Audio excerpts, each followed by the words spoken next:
Welcome to the All Things Geekery podcast. We're in episode 11, and we're going to be doing a 2017 year in review. I'm your host, Detached. Hey guys, and I'm Victus. Let's start the show. All right, guys. Well, I just want to say a big thank you to all of our community for joining in. Thank you for listening to the show. Thank you for the continued support.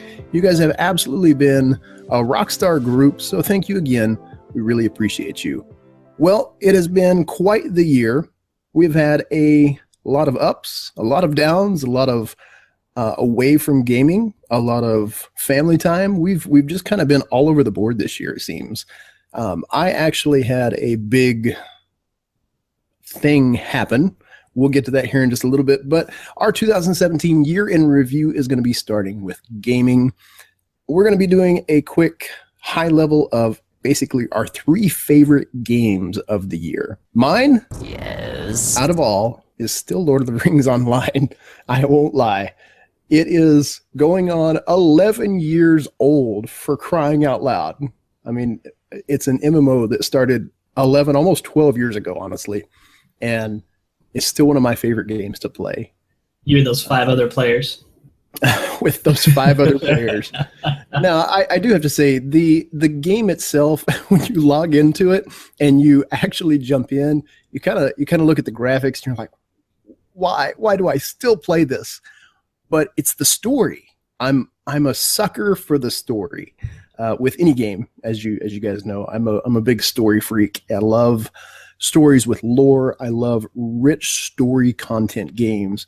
You could give me the best game in the world all day long, but if it does not have a story, I will not play it. Yeah, I mean, with story, that goes right into one of the games that I played. I should say more of an arrow story, very linear, is Doom. I picked it up day one and didn't play it for the longest time, but I got back into it, and man, was it such a callback to classic first-person arcade, original Doom, all the original shooters that started the genre. But also playing it I was able to play it at max graphics. Oh, gorgeous game. And hey, you know what? It's always awesome to be able to take a big gun and go shoot demons. It's fantastic. Or you get a power-up and you can rip demons in half right there. Blow stuff up. That was the whole thing of it. You get a lot of guns and you go shoot things. That was the main event of the game. And it had a decent story thrown in there, and then capped off with it. And it has an extra collection to it. That I'm a big collection freak when it comes to games, and so going through and trying to complete and find every little tidbit about the game itself. It has a good lore backstory to it that kind of delves into everything you find, adds to the story itself. Definitely one of the top games I played this year. Yeah, so I'll be honest. I haven't touched Doom except for the demo. I actually kind of stayed away from it. I played Doom out the yin-yang when it first came out back in the day, and I kind of followed the old school Doom, and of course got into Wolfenstein and those others, and just really kind of got burned out a little bit on it. I got really heavy into like your big MMOs and even your RPGs. One of the favorite aspects that I really still like about Lord of the Rings Online, again, like I said, story, and with you talking about story, Lord of the Rings, the latest expansion, they just released the Mordor expansion. So you're past the Black Gate, and people who have never played the game will know this from the movie if they've seen it. The big battle there at the Battle of the Gates, they're actually inside Mordor now. So with the story coming to kind of a close, the game still got a lot to offer. The one thing that I do have to say from a downside on that game is it has become so big, you really just kind of feel inundated with all the info if you haven't played in a long time. And that's kind of how I felt a few weeks ago when I was able to log back in. There's just so much story to the game. It's almost too much anymore. So it's one of those for me. If I've got some time, I'll hop in and play for a little while. But it's kind of lost that appeal of let's go grind all of the things. And with my personality and your personality in gaming, we're completionists. We've got to have all the stuff, right? Right. And that's just hard for me to do anymore. The really big games that I got into away from PC came back to the console side. And one of the big ones was Middle-earth: Shadow of War. That game is absolutely insane. Again, we're talking about Lord of the Rings. I cannot go with it in an episode without talking about Middle-earth or Lord of the Rings, can I? I'm about to say they just better be prepared that this is going to be basically a Lord of the Rings episode. So we're just going to have to do a Lord of the Rings episode. Yeah, Middle-earth: Shadow of War. Talion takes up his sword again, and the graphics. It's that kind of game that you start it, and the story is so rich that you want to get into it, but the graphics are so good you just want to kind of explore and see everything. So that's really kind of where I've been able to spend my time. What little of it I've had, but we'll get into that shortly. Yeah. But on the opposite side of story games and those that are involved in first, either single players or MMOs where you collect stuff, you build up your character, you have the opposite spectrum, which I've just recently got into and absolutely loving the game, is battle arenas, PUBG. Somebody finally got me hooked on it. They said they begged me to play it, so I got into it, and man, is it an addicting game. No doubt about it. I hopped in my first match and died within 2 minutes, but you know what? I went back in and went back in and went back in and went back in, and there's several games I don't even get a kill, and my character has absolutely no skills, no weapons I collect, you get these loot crates. Oh boy, bad word, loot crates. But they're not unlocked by money. Watch out. They're not unlocked by money. They're just every match you gain this in-game currency, and you unlock cosmetics. You'll get a shirt, and they're horrible cosmetics. You'll get a tank top, or a wife beater. One package, and you've spent 5 games getting the package. That's all you get. So it's like, oh, okay. But then you hop in the game, and it's intense. You can play it where it's intense. You're constantly fighting people. You land right next with another player. You have 100 that have landed on this island, and you run around trying to grab guns, and you don't get your gun. He gets a gun, so you're trying to hide around corners, or you get a gun, so you're hunting him down, or you play I'm going to stay on the outside of the battle. I'm going to wait till the last 5 guys are alive, and then I'm going to start attacking. It's all about the different strategies, and I'm going on 30, 40 games now, and first 30, yeah, I sucked it up. There was a lot of games I go in there and I got ran over by a car. I got killed by just getting punched. I killed myself with a car, but and then you start looking at strategies and everything, and then you get your heart beating when you're in the last 5 and you're waiting for people to find it. It's addicting. It is really addicting, and I see why it's become so big in just a short period of time. So I haven't played PUBG, but I've watched quite a few of our little group of friends, and one of them in particular has been kind of egging me on to get it as well, including you. But yes, it is.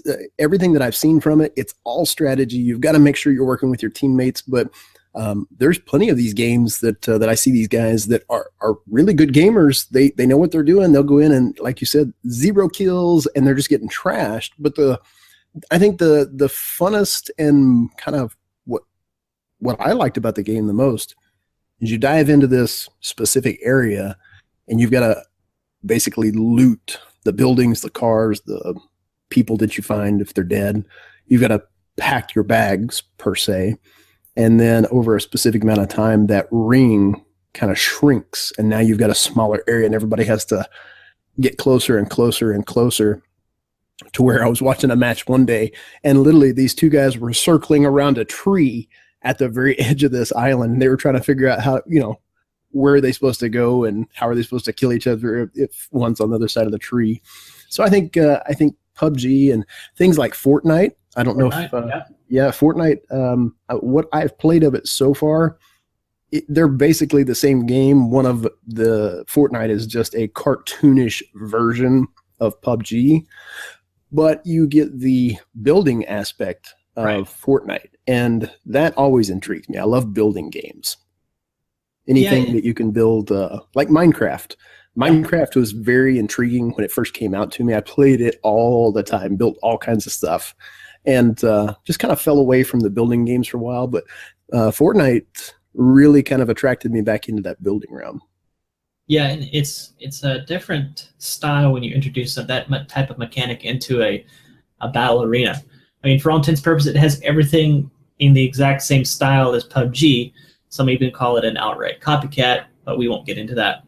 So, I mean, you have those that call PUBG the true battle arena because you're not building anything, you're not doing anything. It's more realistic. I've heard that term used a lot with PUBG because it's based around, people see it very similar to Arma, and people love Arma because of the realism of you grab a gun, you shoot a guy in the head, and he's dead. No doubt about it, he's gone. You know. Then you switch over to kind of the same thing, but still it's more cartoony. You have the funny stuff thrown in there with Fortnite, like your mobile bushes, or you're building a wall around a person and you trap him inside and he can't do anything. So each to their own. Right now I'm playing PUBG. I may try out Fortnite one of these days. We'll see. Yeah, so I don't own Fortnite. I played kind of the alpha when it first and the beta when it first came out. So I got a little bit of game time in there. But honestly, the biggest thing that has consumed my time isn't gaming, of all things, because I haven't been on the interwebs. Like I said, we'll get to that here in a little bit. But a good little transition point here, I'm dying to talk about it, is Destiny 2. One of the biggest games of this year actually got dropped right when all of my life stuff happened, and basically got to play about a month and a half just at home, nothing to do. And when it first dropped, me and you got to play the beta. Mm-hmm. And we had a blast. There was so much good stuff and good content. We played on the PC, and I absolutely loved the PC. Everything that they did with the graphics, the movement, just the whole bundle that we got, I loved. The console version, I still love. I think from a competitive standpoint in Destiny 2, the PC is really where it's at because of the movement and a little bit more of the competitive nature of people are on PC anyways. From a game standpoint, Destiny community is all in uproar right now over a lot of things. Yep. We won't chase any rabbit holes or fall in any pitfalls right now. But all in all, Eververse. Oh, sorry. Yeah. What? Yeah. I think here. I'll just lay it on the table. Bungie made a mistake. They sold out to Activision. That was their mistake. Activision, all in all, they're money hungry, and I think with them leading Bungie, that's where a lot of these decisions came from. And you can kind of see that with the direction that Activision went with most of their games. It was, hey, pay this money for this game, and then pay on top of it for all the boxes and loot pieces and all the other things that should be open in the game anyways. Bungie has addressed a lot of those things that people have talked about. I think Bungie is still very intuitive to what their community wants, needs, and I think they've reached out to their community in specific ways. There's some people inside Bungie that I think still honestly care about the community and what they want from a game. And I think Destiny 2, they've already kind of said, hey, we've got a list of fixes and things that we want to do in the game, so we're going to be pushing that stuff out. We're all on holiday break. A lot of the gamers and YouTubers, streamers, they're on holiday break right now anyways. But I think people kind of got in a big uproar, and they just kind of fell back and said, hey, it's Eververse's fault the game is in this state. There were a lot of things, honestly. So all in all, Destiny 2, top game of the year for me. I've put a lot of hours into it, and a lot of time making content as well, and a lot of time spending time with friends and just being able to get in and play some matches. It was it's been a good time this year. Yeah, absolutely, and right there with you. And time for time and hours spent on a game, Destiny 2 is the top game for this year for me, or Destiny as a whole. Ending the year with Destiny 2. It has a social aspect where everybody hops on. Hey, you run a strike. Okay, let me hop in with you. Oh, let's go farm patrols. Or let's just go hang out at the tower.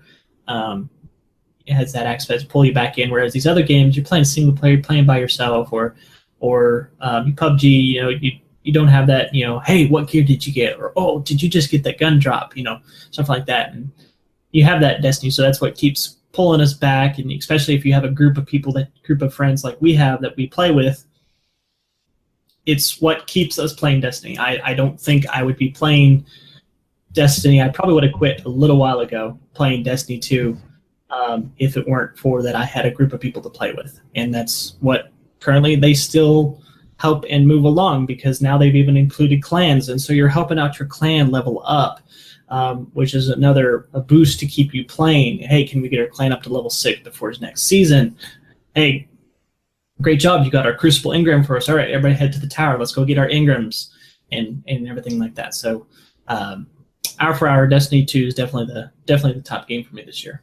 Yeah, same here. And I'm right on board with you. If it wasn't for the group of friends we've got and the clan and being able to do, most of us, for the most part, all live in different parts of this country. And, some of us in our clan, we've not even actually seen each other's face except through pictures and some video chats. So it's pretty cool that we've got a clan that's that close. And I would have stopped playing Destiny quite some time ago if we didn't have a group that was kind of tight knit like that. And I don't know, Destiny's one of those hybrid games where they feed you just enough information and give you just enough of the game that it piques your interest to the point of, man, I really, really want to know what happens next. But I think Bungie is in kind of a pickle once again. They hit this with the Taken King, and we had that massive content dry out back in Destiny 1. And I think we're kind of at that boat once again. And this isn't anything against Bungie or what has happened in the game. This is just a player kind of stating what he sees. We just had Curse of Osiris drop. And honestly, I thought the DLC was pretty on par. I love the story. I love all the stuff that it brought. It really kind of incorporated the new adventures and kind of took that piece of the story and gave us something to make our grind a little more worthwhile. A lot of people complained that it just wasn't enough content. There weren't enough things. But, honestly, we've got a new DLC that's kind of poked its head up now, and there's a lot of leaks and different things that have come around. But if the leak is true, the new DLC is probably not going to be out till May of 2018. We're in December. That's 5 months of the same thing that we've got right now. So Bungie's kind of back in the same boat of we're giving long times before DLC hits. So either there's other events that they've got on those 5-month time frames, and there's going to be things rolled out like the mini events, like what the Dawning is right now, or I don't know, something is going to have to be updated in Bungie to keep everybody's attention. But again, I still think it's going to be going into 2018 of probably one of my top games. And, on the note of Destiny, we can get right into our top events of the year, which was probably our first convention that was Guardian Con. Guardian Con! So, for me, first convention ever go to, there's been some local ones or even the big ones throughout the year, PAX, E3, any of those.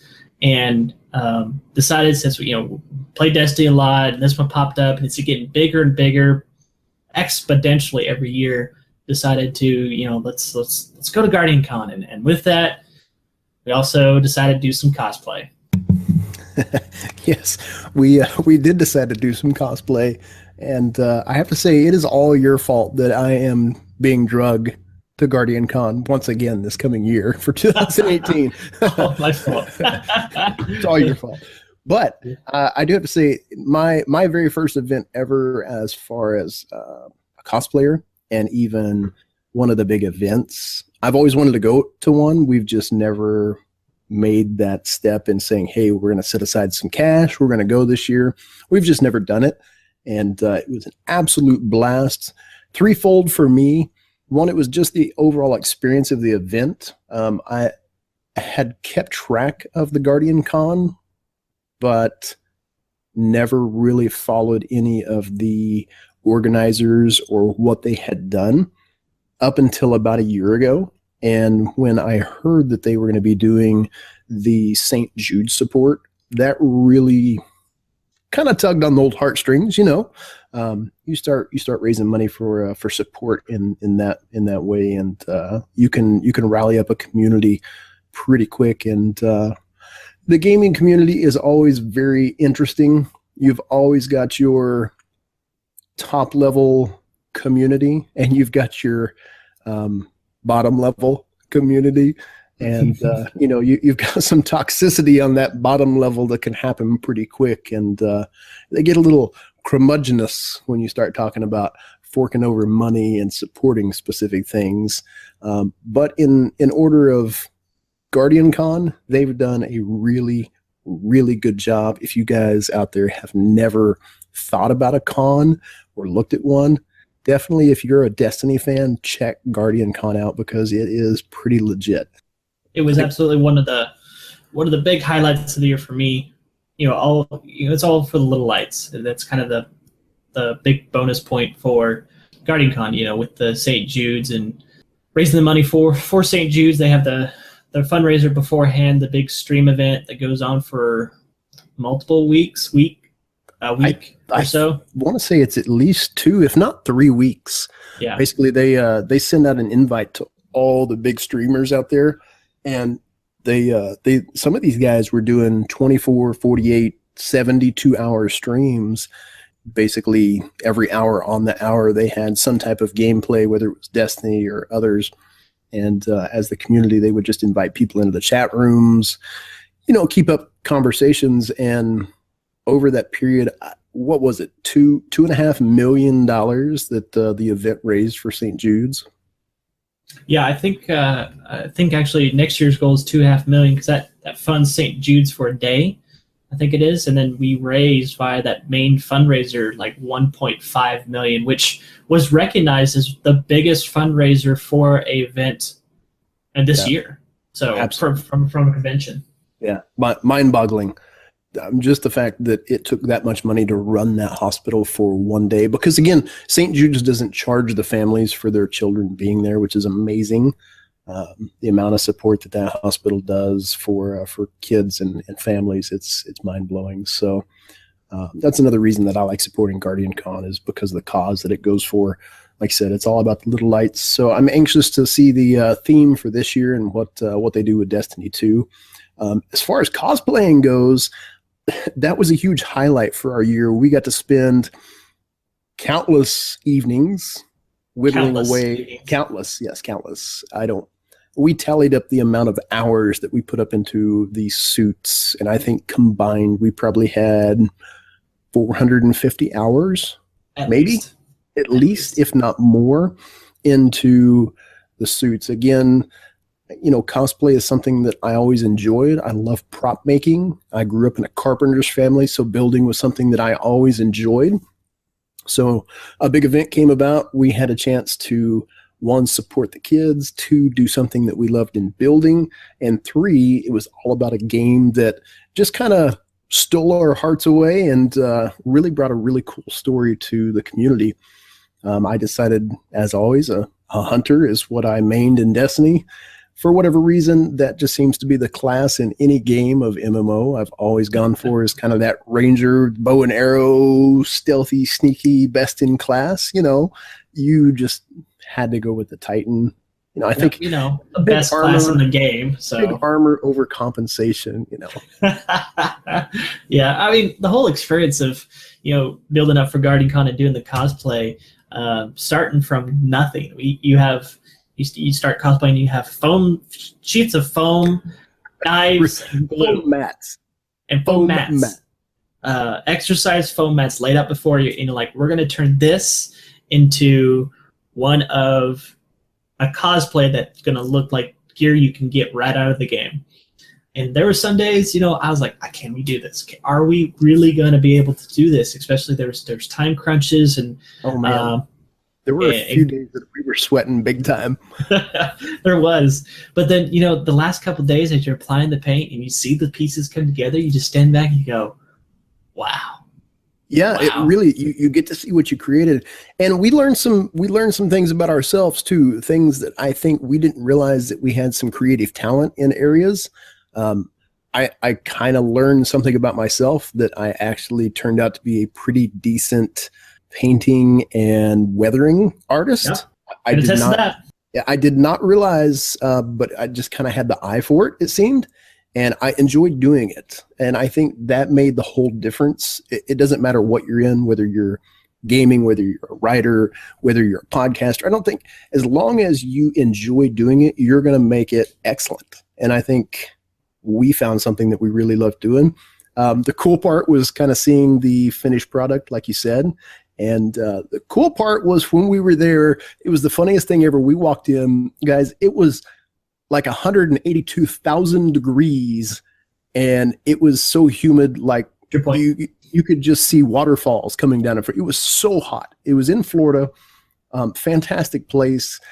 Basically, we decided, hey, we're just going to hang out, let this gigantic line of people come through, and then we'll get dressed and go inside. And as soon as we walked through the door, we had the entire convention like flood the area for pictures. And honestly, we had people asking us, man, it's so cool. They brought people in for the convention. Love taking pictures with y'all. I thought that was funny. The suits turned out way better than I could have ever imagined. Mine is actually, it's almost intact. There's some things that kind of fell apart during our move. Yeah. But that was really my first cosplay build ever, and I learned a lot of techniques. And I've got a new suit planned for next year, but I don't know if I'm going to have time to be able to put it together.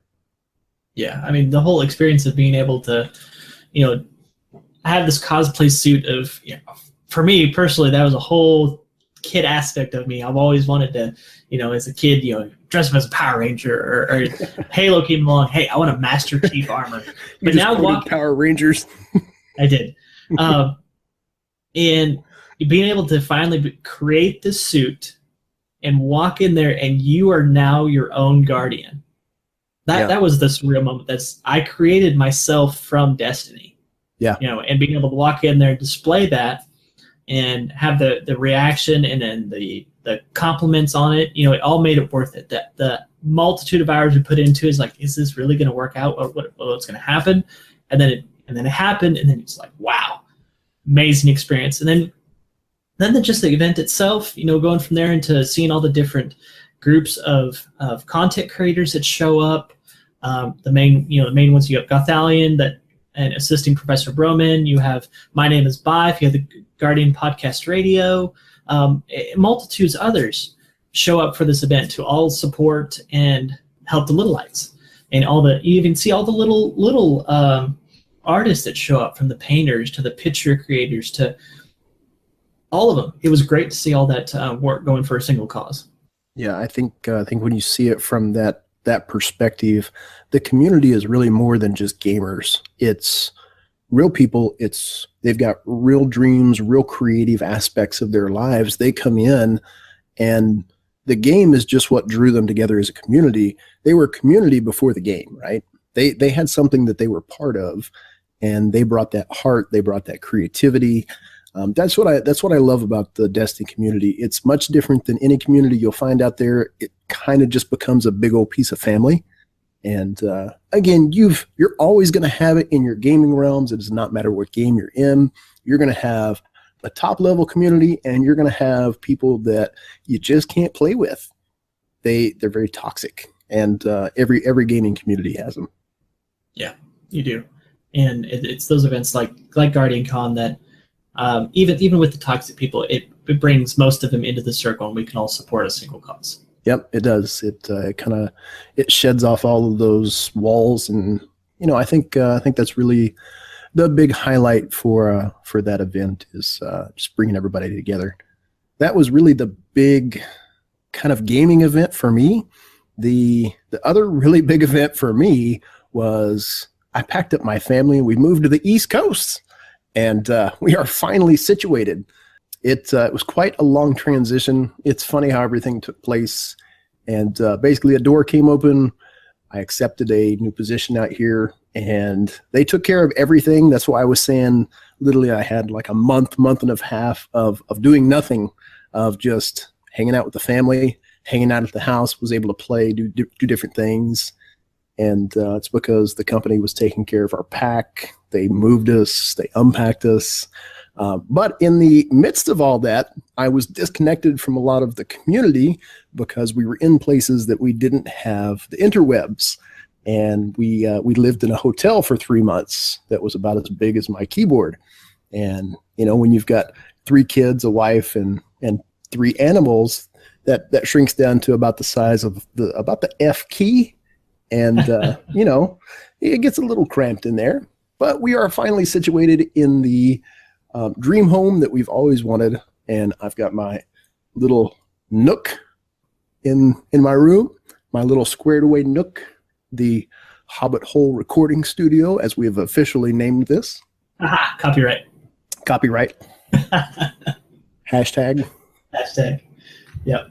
Yeah, and my big move is not quite as big, but we finally got, I would consider it our dream home. One that ever since me and my wife got together and got married, we've been wanting one with a certain layout and certain scenery, and finally jobs and everything allowed us to get it. We bought it early this year and getting moved into it, and finally have the gaming cave, man cave, whatever you want to call it, that, you know, I have plenty of room to do stuff in. I have my gaming setup now set up. You know, I have plenty of room to provide for her, provide for my daughter, and it's got a great community. So besides gaming events, that was my other big event of the year, was finally getting into our basically dream home. So it's funny.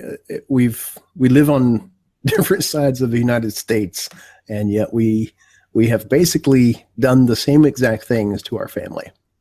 Mm-hmm. We're absolute huge nerds. Our wives love us because of it, and sometimes it kind of annoys them as well. But my wife won't ever say this, but she's a bigger nerd than I am. So it's recorded now. It's recorded. I'll make sure I edit that out of the podcast. She does listen to this thing. Yeah. And, hey, and at least now we have bigger garages, so we can have room for cosplay and cars. Well, so I did have a bigger garage. My wife is a gym rat, and she has taken 98.7% of that with flooring and her weight sets. It's an amazing gym. She has done a fantastic job with it. And I came home one day and she said, "Here's your space." And it was like a 3 foot wide by 6 foot long piece of concrete. And of course there were boxes and a mower stuck in there. How am I supposed to build it? She's like, "You can't build things in my garage because you're going to get dust and all this other stuff." So I've got some sweet talking to do because I've got a fairly large backyard. I could potentially have a man cave in the backyard for building. Because again, I grew up in a carpenter's family and I love to do woodwork, but I really got into the cosplay thing and love making props, and I've got some new things prepped and set aside for projects this coming year. But one of my first projects that I have to do, this goes into gear and things needed to upgrade the space, is I've got to have a new desk. The area that I've got for my room up here, I'm going to be building a L-shaped desk. And I'm trying to go in between, do I make it legless and mount it to the wall, or do I make it mobile and a little bit bigger? So I don't want to take up all my space here in the media room, but I want to have some usable space for gaming and recording. Again, I don't like using the word content creator, but I like doing content creation, making podcasts, making YouTube videos, editing sound, and doing graphics. But the space that I've got set up right now is a tight little cozy hole. So what I'm going to be doing is expanding that a little bit. In between adding electronics, I've got some new monitors on the way, I will be upgrading into a new machine as well. So there's a lot of upgrades that'll be happening, but as far as the building aspect of things, I could potentially, if I sweet talk the wife, then I may be getting a shed back in the backyard for some building. Nice. Yeah, regarding gear, I've made a couple big acquisitions throughout the year, and then finally allowed to put the finishing touches into my gaming battle station, is what they like to call them. And that was the battle station. The battle station, yeah, that's it's where you do all the good gaming work at. It's right in front of the battle station. It is probably my conversion to ultra wide monitor gaming, and I had to say, wow, this is amazing. Even if you go for even a low end ultra wide, it is worth it for how much extra screen room you have. For a while there, I was a big triple monitor, double monitor gamer, and I have my multitask off to one side. And yeah, it's all well and good, but except for you're dealing with bezels, you're dealing with incomplete screens. Mm-hmm. But on the ultra wide, you can put one single game on there, and you have so much viewability, and the immersion goes up tenfold for the game. So I recommend it to anybody, even if you don't go high end. Let's sell my kidney for this monitor, to just grab you one of the low range, mid range, ultra wides. It will make the difference in how you game, guaranteed. I don't know of anybody that has not gone ultra wide setup, the 21:9 aspect ratio, that has regretted it. So I'm looking at both avenues. Again, I've got a couple of different things that I do. One would be an ultra wide, but also have a smaller TV mounted to the wall that I could adjust angles on. And I've also looked at doing, I don't think I would want to go triple monitors. It's just too much. But I think dual monitors, between streaming, graphics, any type of editing for the audio, and podcast creation, there's a lot of multitasking that goes in there. And having another monitor, especially, literally this second right now, I could use another monitor to have some stuff up on the screen so I could see and do notes. So there's definitely some upgrades that have to happen on this side. Absolutely. And I guess the other big gear thing for me was I'm a big Star Wars Lego collector. And I've spent the last 4 weeks finally putting together the Ultimate Collector Millennium Falcon. And my word, is there a lot of Legos. One thing I noticed about putting together that any Lego collector builder, even if you build with your kids, whatever it may be, if you get into a big set, for whatever reason, I encountered some of the, not quite as big as this one, it started to get boring, monotonous. I don't know why, I can't explain it. It just did. Or you try to do it all in one setting, and then it really drags on. This one, I took in chunks. Every night, me and my wife would sit down, and we'd spend an hour and a half building and keep going. And that tells you the size of the set, because it took us almost 4 weeks to put it together. But all said and done, it's now my centerpiece of my desk. And wow. If anybody out there is listening and has got your hands on this set, you know the impressiveness of this set and how much work Lego, working with Star Wars and looking at the details of the Millennium Falcon, has put in this set. Very impressive, and probably one of the most impressive sets I've ever seen them produce. Yeah, the pictures that I've seen are absolutely amazing of it. Again, my boys are huge Lego fanatics. We've actually got a giant R2-D2 Lego that is motorized that we are trying to build right now. And let me tell you, it is taking every ounce of patience for me to sit down and look at this thing. For me, building Legos is one of those things that I really just have to be in the mood for. My boys, though, they love it. They will sit down and they will build these creations. They're very creative when it comes to that. As far as gear goes, I don't really have a lot of gaming gear that has come about. Mine came from the house. When we bought the house, it came with 2 Nest systems, one for downstairs and one for upstairs. That has been amazing, controlling your air from your phone. I know it's first world problems, but sitting in your media room, you're nice and comfortable. You got your cup of coffee or whatever drink, and you're watching the show, and you're like, man, I don't want to go and turn up the heat. You just open your phone and hit the button a couple of times. It's amazing. And outside of that, another really cool piece of gear for my media room is my LED flaming light bulb. This thing, it kind of gives you the old school feel. I'm sitting next to a old lantern, or maybe somebody just lit a candle. Kind of goes with that Hobbit hole feel that I'm kind of shooting for here. And that pretty much wraps up our little gear piece. But we have one last thing to talk about. And honestly, we could probably do an entire podcast on this one thing. But it is a love from both Victus and I. We did an entire podcast on the first one. We haven't even talked about the second one yet. And I just watched it tonight. And that is Star Wars: The Last Jedi. Now, we could probably go another hour and talk about this, but I wanted to give you guys kind of a quick little high level of what we thought of the film. We've got a group of guys that actually started a chat message for everybody who has seen the movie. And they literally invited the entire group and started chatting about it and talking about it without everybody seeing the film.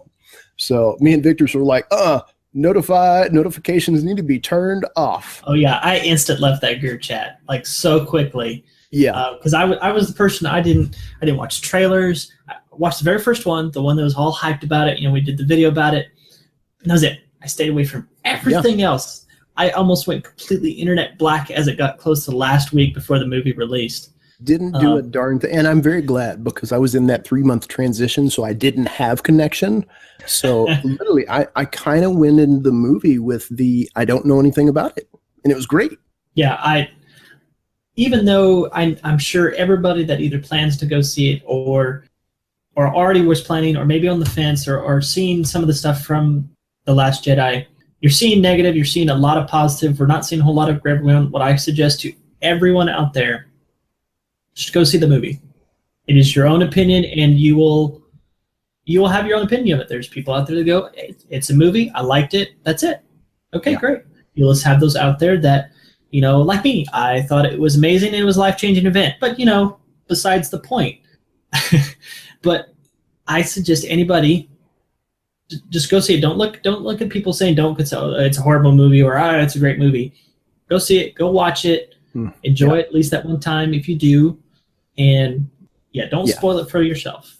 I think both me and Victus, we purposefully stayed away from things like that because we wanted.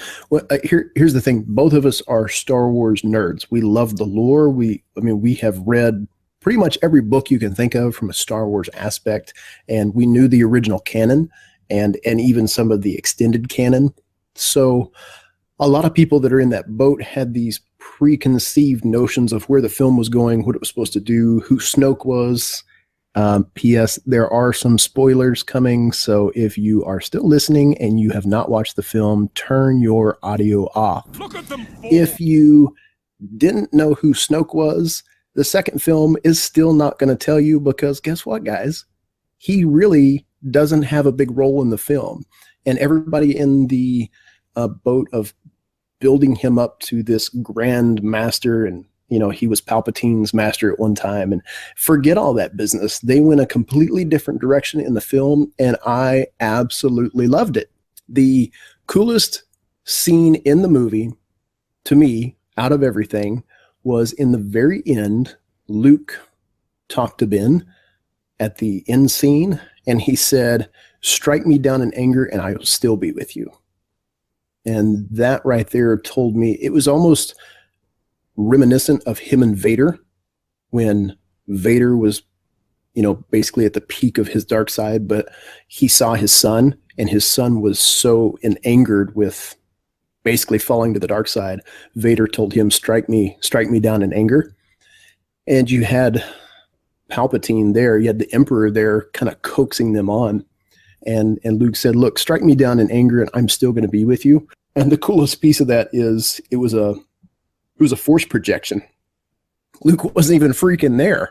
And that was the coolest piece of it. So to me, this entire movie was done spot on. I love the story progression and where they went with it. And all in all, it was a passing of the baton. You've had 35 years, if not more now. I don't remember when the first film came out. What was it, 78, 76? Or the fourth film, I should say. So basically, Jedi and Sith Wars and Star Wars material coming out. It was time for a change. That old Jedi Council, and everybody has probably seen the trailer where Luke says it's time for the Jedi to end. He explained why. Basically, the Jedi tried to take something that wasn't theirs to control, and they tried to control it, make it secret, hide it away. And really, Luke kind of experienced that on that island. He figured out really what the Force truly was, and that there was no controlling it. And it was people who could tap into it. Either they had it or didn't. And unfortunately, the sad thing with a lot of people, I think they're gonna see Luke and they're gonna look at him and go, he turned into this old crotchety hermit of a man who tried to basically stow himself away.